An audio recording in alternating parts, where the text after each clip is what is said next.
ஓம் சாய்ராம், ஜெய் சாய்ராம். என் அன்பு குழந்தையே, உன்னுடைய வாழ்க்கையில் நீ எப்படி எதிர்காலத்தில் முன்னேறப் போகிறோம் என்ற கவலையோடு, மனதில் குழப்பத்தோடு எப்போதுமே இருந்து கொண்டிருக்கிறாய். அது உனக்கு தேவையே இல்லாத விஷயம். நீ கவலையப்படாதே. விரைவில் உனக்கான மாறுதல்கள் எல்லாம் ஏற்பட போகிறது. அந்த மாறுதல்கள் எப்படி இருக்கும் என்று நீ பயப்படாதே. அது நன்றாகவே இருக்கும். உன் எதிர்கால வாழ்க்கைக்கு ஏற்ற மாறுதல்களாக இருக்கும். நல்ல மாறுதல்களாக இருக்கும். அந்த மாறுதல்கள் ஏற்பட போகிறது. விரைவாகவே உன் வாழ்வில் அனைத்து மங்களங்களுமே உண்டாகப் போகிறது. உன் முன் ஜென்ம தொடர்பு ஒன்று உன்னை தேடி வரப்போகிறது. எப்போதோ உள்ள தொடர்பு உன்னை தேடி வந்து கொண்டிருக்கிறது. உனக்கும் அதற்கும் முன் ஜென்ம தொடர்பு ஒன்று எப்பொழுதும் இருந்து கொண்டே இருக்கிறது. அது உன்னை தேடி வந்து கொண்டிருக்கிறது. நீ நினைத்தது நடக்கவில்லையா? நான் தான் காரணம். உனக்கு எது நல்லதோ அதை மட்டும்தான் நான் நடத்துவேன். நீ கோபத்தில் புலம்பினாலும் அதற்கெல்லாம் நான் கவலைப்பட மாட்டேன். கோபத்தில் நீ என்னை திட்டினால் கூட நான் அதை பெரிதாக எடுத்துக்கொள்ள மாட்டேன். உன்னை திட்டும் உரிமை எனக்கு இருக்கும்போது நீ என்னை திட்டும் உரிமை உனக்கு கிடைக்காதா? நிச்சயம் உண்டு. உனக்கென்று படைக்கப்பட்ட ஒன்று உன்னை வந்து சேரும் நாள் வெகு தொலைவில் இல்லை. நீ தவமாய் வேண்டி நின்ற உன் வேண்டுதல் நிறைவேறப் போகிறது. நீ சிந்திய கண்ணீர் இனி ஆனந்த கண்ணீராக மாறும். உன் பொறுமையும் நம்பிக்கையும் இனி வீண் போகாது. செல்வமே, நீ மகிழ்ச்சியுடன் வாழப்போகிறாய். உனக்கானது உன்னிடத்தில் வந்து சேரும் நேரத்தை நீ நெருங்கிவிட்டாய். குருவை துதிப்பதற்கு மிஞ்சிய செயல் வேறொன்றுமே கிடையாது. குருவே மும்மூர்த்திகளின் அவதாரம். குருவின் மீது திட நம்பிக்கை இருந்தால் உனக்கு நல்லது மட்டுமே நடக்கும்.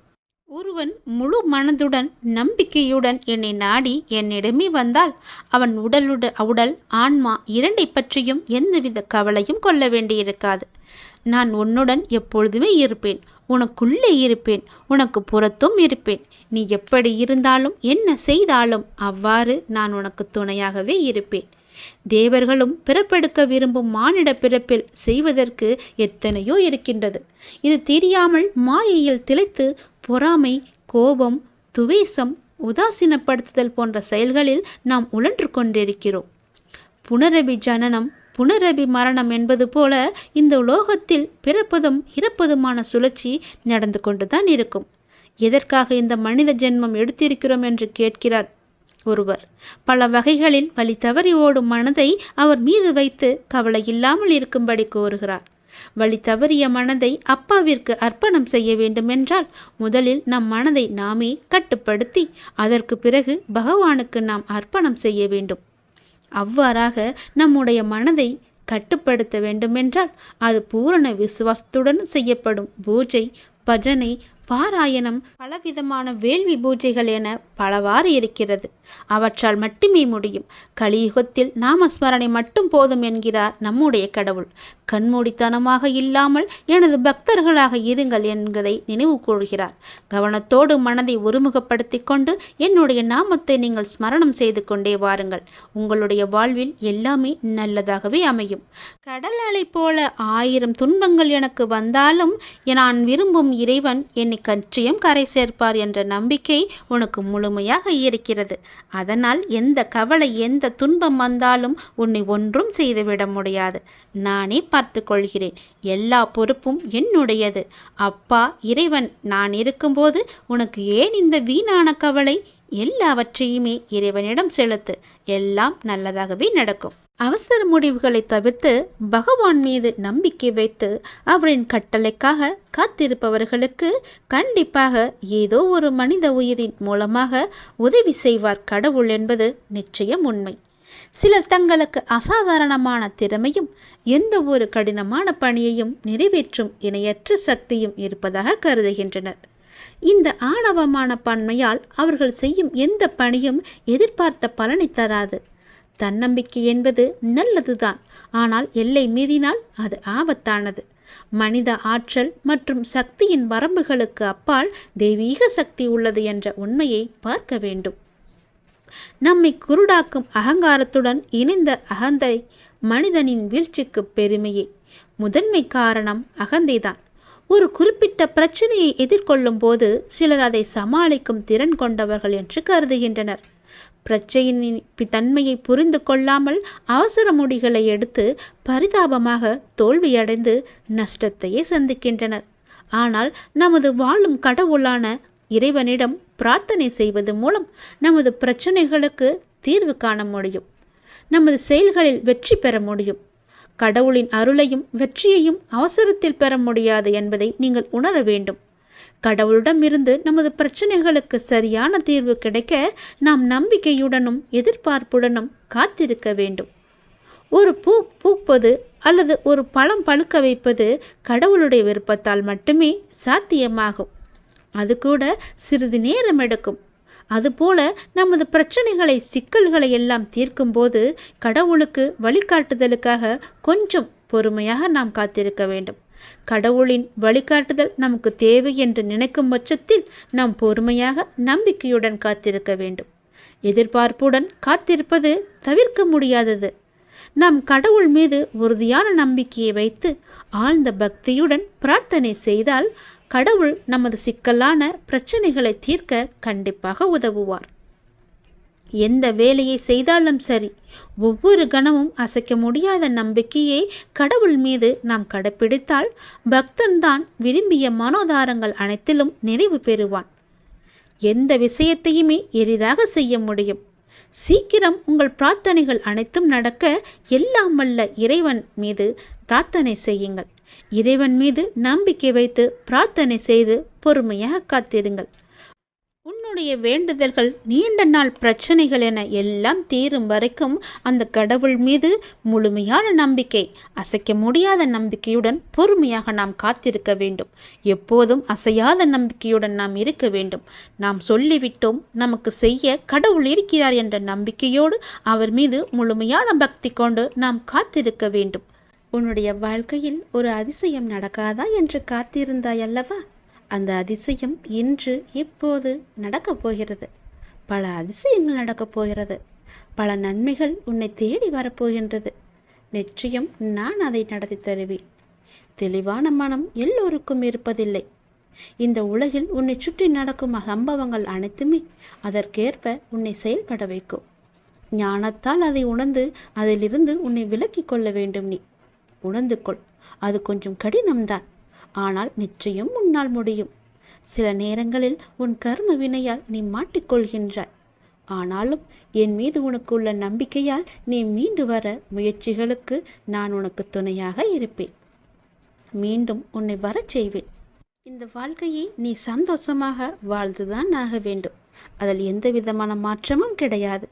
இன்பம் துன்பத்தை சந்தித்தாலும் உன்னுடைய மனமானது சமநிலையில் இருக்க கற்றுக்கொள்ள வேண்டும். எல்லாமே உன்னால் முடியும். உண்மையான மகிழ்ச்சியை நிச்சயம் நான் உனக்கு தருவேன். நீ யாருடைய உதவி உனக்கு கிடைத்தால் நன்றாக இருக்கும் என்று உன் மனதில் நினைத்து கொண்டிருக்கின்றாயோ, அவரிடமிருந்து உனக்கு ஒரு நிச்சயமாகவே ஒரு அழைப்பு வரும். அவர் உனக்கு உதவி செய்ய முன் வருவார். அதற்கு தடையாக இருந்தவைகள் எல்லாம் இப்போது நீங்கும் நேரம் வந்துவிட்டது. அதனால் உன்னுடைய மனபாரம் தீர்ந்துவிடும். நீ கவலைப்படாதே. நீ கேட்ட இடத்திலிருந்து உனக்கு உதவி கிடைக்கப் போகிறது. அது எதுவாக வேண்டுமானாலும் இருக்கலாம். நீ என்ன கேட்டிருந்தாயோ அந்த உதவி உனக்கு நிச்சயம் கிடைக்கும். நீ என்னுடைய பிள்ளை. உன்னை நான் கைவிட மாட்டேன். கவலையின்றி நிம்மதியாக இரு. சிறு தடை வந்தாலும் அதை உடைத்து நீ மேலே செல்லப் போகின்றாய். உனக்கு பொற்காலம் தொடங்கிவிட்டது. உன் வாழ்வில் சில விஷயங்கள் தாமதமாக நடப்பதாக கவலைப்பட்டு கொண்டிருந்தாய் அல்லவா? அந்த கவலைக்கெல்லாம் ஒரு முற்றுப்புள்ளி வைத்து விட்டேன். இனி நீ செய்யும் காரியங்கள் எந்த தாமதமுமின்றி உடனடியாக நடப்பதற்கான சூழ்நிலைகள் உன்னை தேடி வரப்போகின்றன. உனக்கு என் மேல் வருத்தம் இருக்கலாம். ஏன் இத்தனை தடைகள் தாமதங்கள் என்று. எல்லாவற்றிற்குமே ஒரு காரணம் உண்டு. இனி உன் வாழ்க்கை வேகம் எடுக்கப் போகிறது. நீ சுறுசுறுப்பாக செயல்பட போகிறாய். உன் எல்லா பிரச்சனைகளுக்குமே முடிவு கிடைக்கப் போகிறது. எல்லாவற்றிலுமே உனக்கு வெற்றியும் கிடைக்கப் போகிறது. ஏனென்றால் உன் வாழ்க்கையில்தான் பல அதிசயங்களை நான் கொண்டு வரப்போகின்றனே. பல நன்மைகளை நடக்க வைக்கப் போகின்றனே. நிச்சயம் நான் நடத்தி தருவேன் என்ற நம்பிக்கை உனக்குள் இருந்தால் இது எல்லாமே சாத்தியமாகும். இது என் மீது சத்தியம். நிச்சயம் நடக்கும். உன் வாழ்க்கையில் நீ கேட்ட உதவி நிச்சயம் உனக்கு கிடைக்கும். ஒரு நபரிடமிருந்து உனக்கு ஒரு அழைப்பு வரும். தடையாக இருந்த உதவியெல்லாம் இனி தடை நீங்கி தானாக உன்னை தேடி வரும். உன் மனபாரம் முற்றிலுமே குறைந்துவிடும். உனக்கான பொற்காலம் இந்த நொடி முதல் ஆரம்பித்து விட்டது. எல்லோரும் மனித பிரிவை எடுத்திருப்பது எதனால் தெரியுமா? நம்முடைய பூர்வ ஜென்ம ஏதோ ஒரு கர்மவினை மிச்சம் இருப்பதால் நாம் மனித பிறவிகளை தொடர்ந்து எடுத்துக்கொண்டே இருக்கின்றோம். நம்முடைய கர்மா கழியும் வரை நாம் இதை செய்துதான் ஆக வேண்டும். அந்த கடவுள் சும்மா விடமாட்டார். அந்த கர்மாவும் நம்மை சும்மா விடாது. கர்மாவிற்கென்று 9 விதிகள் இருக்கின்றது. அதை நன்கு அறிந்து கொண்டால் இந்த ஜென்மத்திலாவது நாம் புண்ணியம் செய்கிறோம். இந்த பிரபஞ்சத்தில் நாம் எதை செய்தாலும் அது நமக்கே திருப்பி வந்து சேரும். இதுதான் முதல் விதி. வாழ்வில் நமக்கு நடப்பது எதுவும் தானாக அதுவாக நடப்பதில்லை. நமக்கு தேவையானதை நாம் தான் நடத்தி செல்ல வேண்டும். இது 2வது விதி. சிலவற்றை ஏற்றுக்கொண்டால் மட்டுமே மாற்றம் நிகழும். இது 3வது விதி. 4வது விதி, நம்மை நாம் மாற்றிக்கொள்ளும் பொழுது நம் வாழ்க்கையும் நம்மை பின்பற்றி மாறிவிடும். இது 4. 5வது விதி, நம்முடைய வாழ்வில் நிகழ்பவற்றிற்கு நாம் தான் பொறுப்பு என்று உணர வேண்டும்.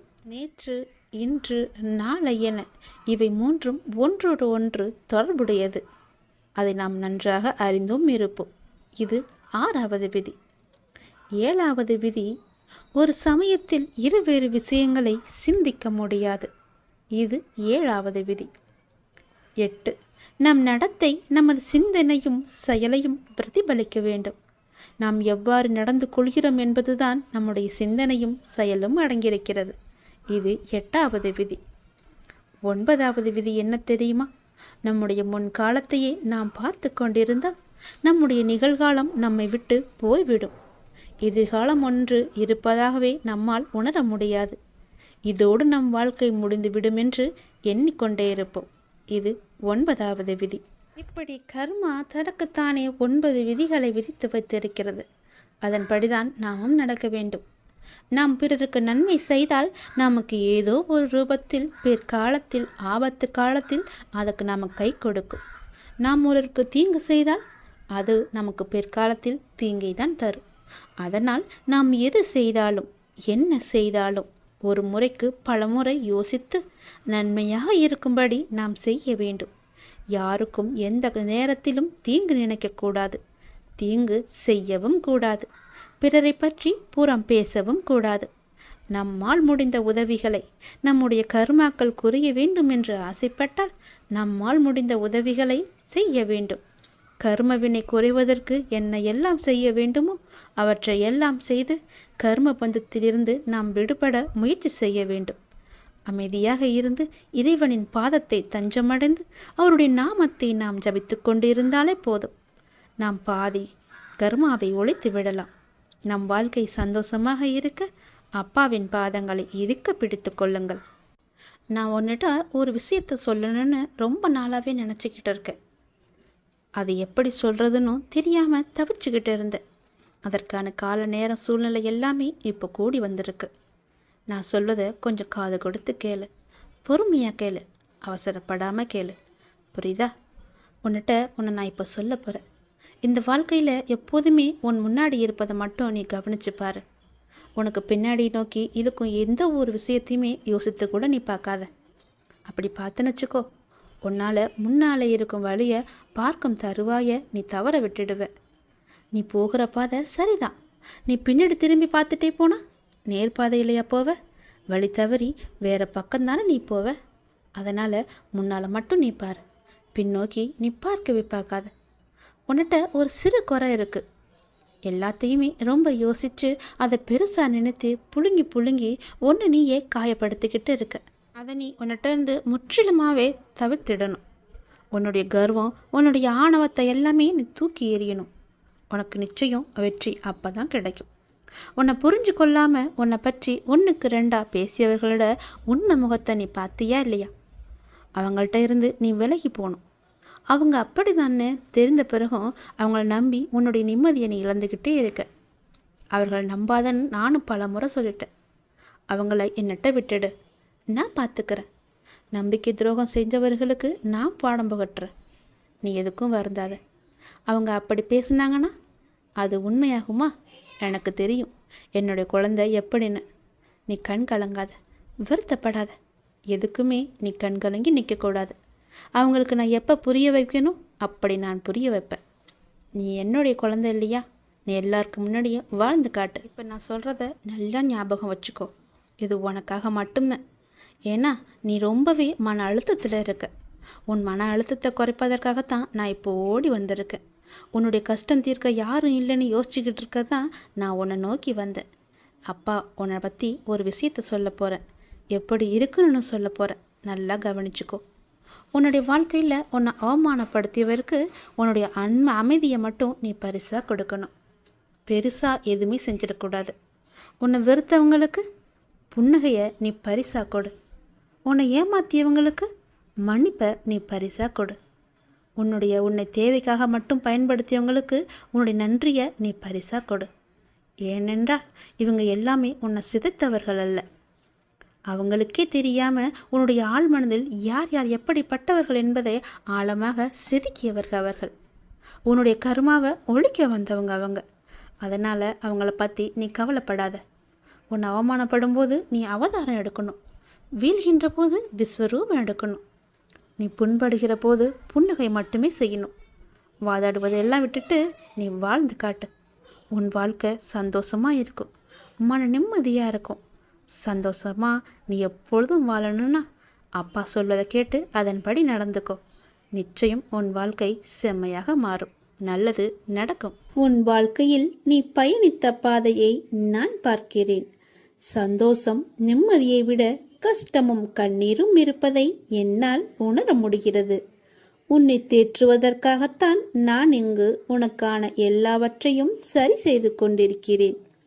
உன் வாழ்க்கையின் சூடுகளை நான் திருத்தி எழுத உன் கர்ம வினைகளுடன் நான் போராடி வருகிறேன். அதை நன்றாக நீ உணர்கிறாய் அல்லவா?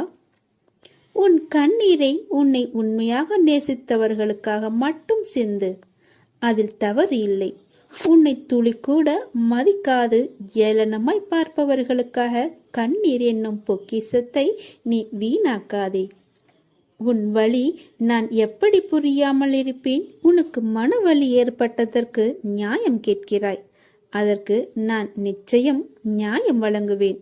அது வரைக்கும் நீ பொறுமையாய் நம்பிக்கையுடன் இரு. உனக்கான காலத்தை நான் உருவாக்கிவிட்டேன். இன்னும் சிறிது காலத்தில் அதில் நீ பயணம் செய்ய போகிறாய். உன்னை நான் கண் கலங்க விட மாட்டேன். நீ கண் கலங்கினால் என் மனம் வலிக்கிறது. உன்னை நிச்சயம் நான் செம்மைப்படுத்தி உயர்த்துவேன். உனக்கு நான் எப்போதும் துணை இருப்பேன். உன்னுடைய உண்மையான உழைப்பு, தன்னம்பிக்கை, உண்மை, தைரியம் உள்ளவர்களுக்கு சோதனைகள் பல வரும். அதையும் தாண்டி அவர்கள் சாதனை படைக்கும் காலமும் வந்துவிட்டது. உறவுகளுக்குள் நீ பட்ட துயரெல்லாம் நான் அறிவேன். இருந்தும் நீ அவர்களிடம் கொண்ட அனுசரணை, செய்த தர்மம் என்றும் உன்னை வாழ வைக்கும். இனி உன் வாழ்க்கையில் நீ விரும்பிய வளங்கள் அனைத்தையும் உன்னை வந்து அடையும்படி நான் செய்வேன். இது உன் நற்குணத்திற்கான பரிசு. உன் மதிப்பை அவர்கள் உணரும்படி நான் செய்வேன். தேடி வந்த அதிர்ஷ்டத்தை நீ தொலைத்து விடாதே. இதை கேட்டுவிட்டு நீ தூங்கு. நாளை ஆனந்த கண்ணீருடன் நன்றி கூற நீ ஓடோடி வருவாய். உங்கள் வார்த்தைகளை எல்லாம் நான் கேட்கிறேன். அதனால்தான் நான் பச்சை நிற உடையில் வந்திருக்கிறேன். என்னை நம்பு. இந்த பாபா உங்களுக்கு பொறுப்பாக இருப்பார். நித்தம் நித்தம் எத்தனையோ சொல்லென்னா சோதனைகள். சோதனைகளினால் வரும் உனக்கு வேதனைகள். ஒவ்வொரு கணமும் உங்கள் பொறுமையையும் நம்பிக்கையும் தகர்க்க பார்க்கின்றன. எனக்கு எல்லாம் தெரியும். கொஞ்சம் பொறுமையோடும் நம்பிக்கையோடும் இருந்தால் உனக்கு மனநிறைவானதை என்னால் அளிக்க இயலும். நல்லதே செய். நான் இருக்கிறேன் உனக்கு. பாபாவின் செயல்களை அறிவது என்பது மிகவும் கடினம். ஆனால் ஒன்று மட்டும் உண்மை. பாபாவின் செயல்களில் ஒரு உட்பொருள் இருக்கும். அவரை நம்பும் பக்தர்களை அவர் என்றும் கைவிடவே மாட்டார். பாபாவின் விருப்பப்படியே அனைத்தும் நடக்கும். சில நிகழ்வுகள் நமக்கு கெடுதல் என நினைப்போம். ஆனால் கடைசியில் அது நன்மையாக முடியும். சில சமயங்களில் பாபாவின் தண்டனை நம்மை நல்லபடியாக பற்று வைப்பதற்காகவே இருக்கும். ஆகையால் உணர்ந்து குரு பகவானின் சாய்பாபாவின் ஆசியை நாம் பெற முன் வர வேண்டும். உனக்கு வரும் கஷ்டம் உன்னை தைரியப்படுத்தத்தானே தவிர உன்னை சோகப்படுத்த இல்லை என்பதை நினைவில் கொள். என்னிடம் உள்ளவன் கஷ்டத்தை பார்த்து கலங்க மாட்டான். மாறாக என் சாயப்பாவை மீறி என்ன நடக்கும் என்று தைரியமாக நிற்பான். உன் சாயப்பா உன் அருகில்தான் நிற்கிறேன். எதற்கும் பயப்படாமல் தைரியத்தோடு நில். உனக்கு வெற்றி கிட்டும். உன்னை தேடி அதிர்ஷ்டம் வரப்போகிறது. நல்ல அதிர்ஷ்டம் அது. அதை பெற்றுக்கொள்.